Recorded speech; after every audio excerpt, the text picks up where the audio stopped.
नमस्कार दोस्तों, ब्लडी सत्य के एक और हैरान कर देने वाले बहुत ही खौफनाक एपिसोड में आज आप लोगों का बहुत बहुत स्वागत है। मैं हूं निखिल और आज आप लोगों के सामने लेकर आ गया हूं दिल दहला देने वाली एक ऐसी सच्ची घटना जो सिर्फ डरावनी ही नहीं बल्कि आपको अंदर से झंझोड़ के रख देने वाली है। क्योंकि एक ऐसी भूतिया घटना है दोस्तों जिसकी शुरुआत एक ऐसे बहुत ही सेंसिटिव टॉपिक से हुई है ना, जो ना जाने भारत में कितने समय से चलता चला आ रहा है और हम लोग कितनी भी कोशिश कर ले उसे रोक नहीं सकते। फ्यूचर का तो नहीं पता, लेकिन अभी भी वो चल रहा है। हम कितनी भी प्रॉमिसेस कर ले एक दूसरे से, लेकिन कहीं ना कहीं आपस में वो प्रथा लोग निभाते हैं और उस प्रथा का नाम है दहेज प्रथा। दहेज प्रथा की वजह से आए दिन कितने सारे परिवार उजड़ जाते हैं, कितने तलाक हो जाते हैं और कितने लोगों की जान चली जाती है। आज की ये सच्ची कहानी मध्य प्रदेश के खंडवा नाम के शहर के पास एक छोटे से गांव की है। इस छोटे से गांव में आज से तकरीबन 25 साल पहले एक परिवार रहने के लिए आता है, जिस परिवार में न्यूली मैरिड कपल थे और उनके मॉम डैड थे, शायद कोई भाई या बहन भी था। लेकिन वो जो आखिरी किरदार था वो इतना ज्यादा इंपॉर्टेंट नहीं था कहानी से रिलेटेड। शुरुआत में जब ये लोग अपने घर में शिफ्ट हुए थे तो कुछ प्रॉब्लम्स लगती ही नहीं थी। ऐसा लगता था कि इनका परिवार तो बहुत ही खुशहाल है, इनके लाइफ में तो बिल्कुल टेंशन ही नहीं है। लेकिन धीरे धीरे करके चीजें बदलने लगी। इनके घर से लोगों को चीखने चिल्लाने और लड़ाई करने की आवाजें सुनाई देने लगी। ऐसा लगता था कि रोज रात में इनके घर में किसी न किसी बात को लेकर कलेश होते रहता है। वो कलेश एक दिन रूप ले लिया दहेज की मांग का। हालांकि जब इन लोगों की शादी हुई थी तो लड़के वालों की तरफ से कोई भारी दहेज की डिमांड नहीं की गई थी, और जब डिमांड नहीं की गई थी तो लड़की के परिवार वालों ने भी कुछ नहीं किया था। किया होगा लेकिन एक नॉर्मल जो एक गिफ्ट वाला तरीका होता है, और हालांकि वही होना चाहिए, वो भी नहीं होना चाहिए। वो भी क्यों होना चाहिए, नहीं होना चाहिए। तो फिर भी लड़की वालों के घर की तरफ से ये सब चीजें की गई थी। लेकिन जब आपसी मतभेद बढ़ गया पति और पत्नी में, तो ये बात दहेज तक पहुंच गई कि तेरे घर से तो कुछ नहीं आया, तू सिर्फ मुंह उठा के आ गई है, बोझ बन गई है, ये वो। धीरे धीरे करते करते माँ बाप भी इस लड़ाई में शामिल हो गए, अपनी बहू को मारने पीटने लगे। और फिर एक दिन बात इतनी ज्यादा खराब हो गई कि सभी लोगों ने मिलके अपनी बहू को जिंदा जला दिया। वो चीखती रही, चिल्लाती रही, बिलखती रही, लेकिन बचाने के लिए कोई भी सामने नहीं आ पाया। हालांकि छोटे गांव में ऐसे जब कलेश होते हैं तो लोग तो आ जाते हैं, लेकिन यह शायद एक होनी थी, इसलिए कोई बचाने नहीं आ पाया। यह सब होने के बाद कुछ दिन बीत जाते हैं। छोटा गांव था, इसलिए पुलिस की तफ्तीश बहुत आगे नहीं बढ़ पाती है, चीजें वहीं पर शांत हो जाती है।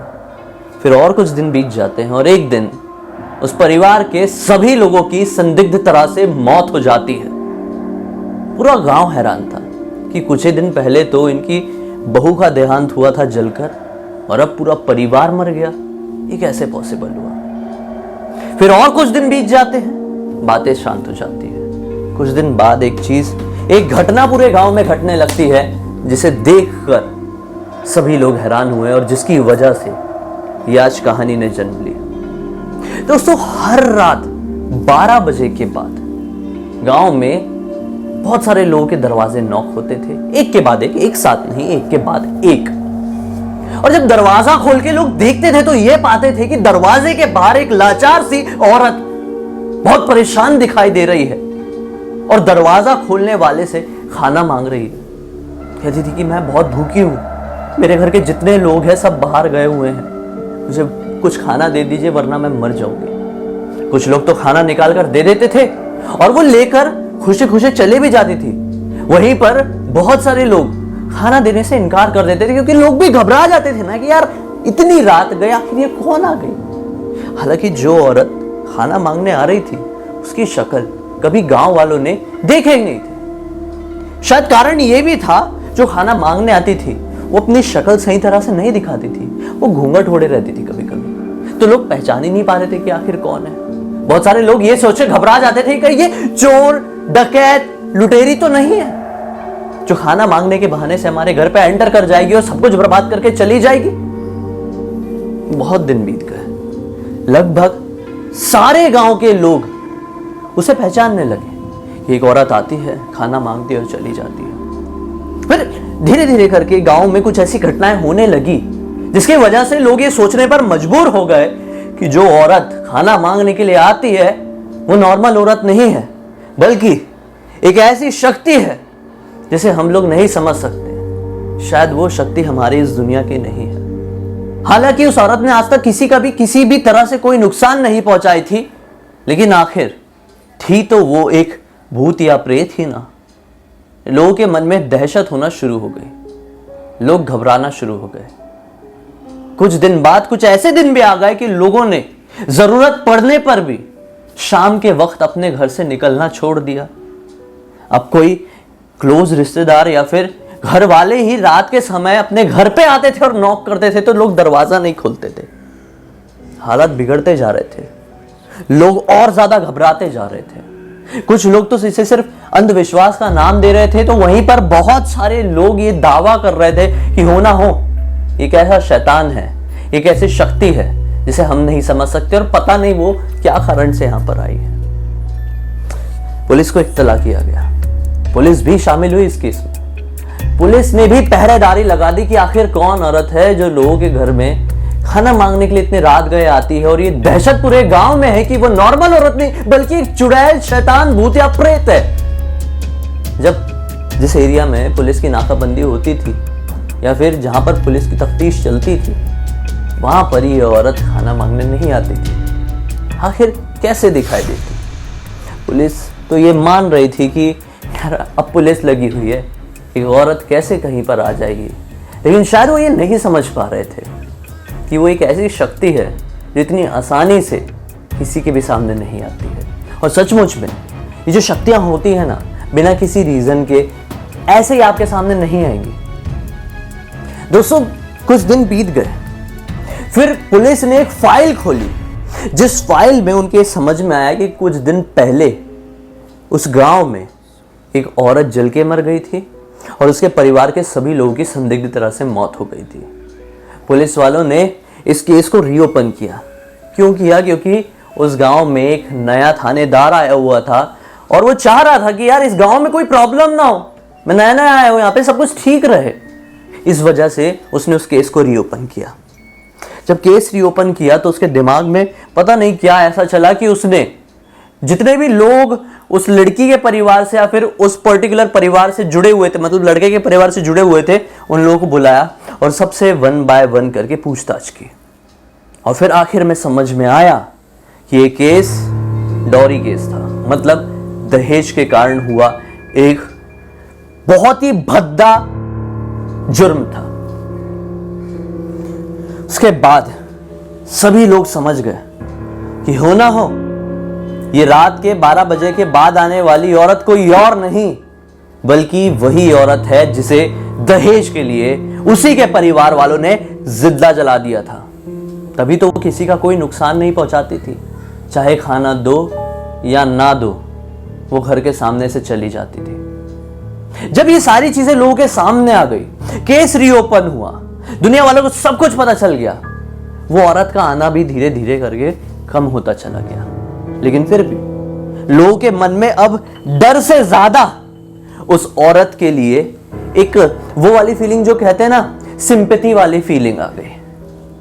अब वो कैसे भी करके चाह रहे थे कि वो औरत की आत्मा को किसी भी तरह से शांति मिल जाए। गांव के आसपास के पंडा पुजारियों से बात की गई तो उन्होंने ये बताया कि शायद इस औरत की अंतिम क्रिया जो होती है वो सही तरह से नहीं की गई है। जब उसके रिश्तेदारों से बात की गई तो ये समझ में आया कि उसकी अंतिम क्रिया तो की ही नहीं गई थी।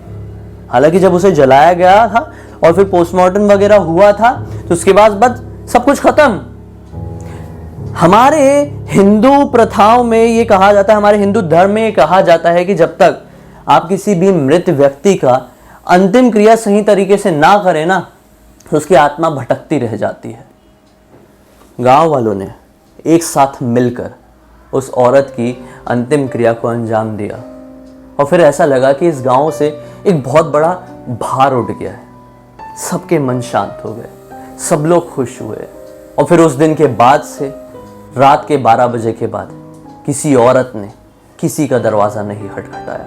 नहीं, खटखटाया तो होगा ही खैर, लेकिन उस पर्टिकुलर आत्मा ने या चुड़ैल ने या फिर आप उसे किसी का भी नाम दे, उसने नहीं खटखटाया। हालांकि दोस्तों, ये जो टॉपिक है ना, ये बहुत ज़्यादा सेंसिटिव है। मैं इस टॉपिक के ऊपर ज़्यादा बात नहीं करना चाहूँगा। मैं क्या बोलूँ?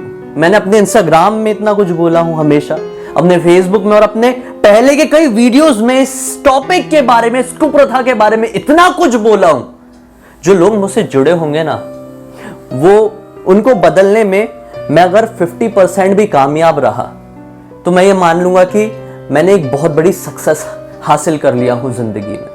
मैं आज भी यही कह रहा हूं। जो लोग भी मुझे देख रहे हैं, मेरे इस वीडियो को सुन रहे हैं, चाहे YouTube में देख रहे हैं, फेसबुक में देख रहे हैं, इंस्टाग्राम में कहीं पर भी देख रहे हैं, हाथ जोड़कर रिक्वेस्ट करता हूं कि दहेज प्रथा को स्ट्रिक्टली बंद कर दीजिए। एक परिवार आपको अपनी बेटी दे रहा है, आप उससे और क्या चीज की उम्मीद कर लेंगे? वो आपको लक्ष्मी दे रहा है अपने घर की, आप उससे कुछ और मांग के क्या करेंगे? क्या मिल जाएगा आपको? समझ जाइए, वरना बहुत देर हो जाएगी। उम्मीद करता हूं मेरा आज का वीडियो आप सभी लोगों को बहुत अच्छा लगा होगा। अच्छा लगा है तो इस वीडियो को लाइक कर दीजिए। मुझे पहली बार देख रहे हैं तो इस चैनल को सब्सक्राइब करके बेल आइकन को दबा के ऑल के ऑप्शन में क्लिक करना, ताकि मैं अगली बार से जब भी आऊंगा उसकी नोटिफिकेशन आप लोगों को मिल जाएगी। मुझसे पर्सनली जुड़े रहना चाहते तो इंस्टाग्राम की लिंक इस वीडियो के डिस्क्रिप्शन बॉक्स में क्लिक करके डायरेक्टली वहां पर पहुंच जाना। मैं वहां पर आप लोगों को अलग तरह का एंटरटेनमेंट जरूर प्रोवाइड कराऊंगा। मन में कोई भी ऐसा टॉपिक, कोई भी ऐसी चीज है जिसे आप चाहते हैं कि मैं अपने अगले वीडियो में आप लोगों को उसके जरिए एंटरटेन करूं या फिर उसके बारे में जानकारी दूं, तो वो टॉपिक आप मुझे मेरे कमेंट सेक्शन में लिख के बता सकते हैं। मन नहीं तो कोई बात नहीं, एक छोटा सा लाइक या डिसलाइक करके यहीं पर इंतजार कीजिए। हम कल फिर से बहुत ही एक अनोखे या फिर बहुत ही खौफनाक वीडियो के साथ आप लोगों के सामने जाहिर हो जाएंगे। तब तक के लिए दोस्तों बहुत बहुत धन्यवाद। आपका दिन शुभ हो, और रात में देख रहे हैं तो शुभ रात्रि दोस्तों।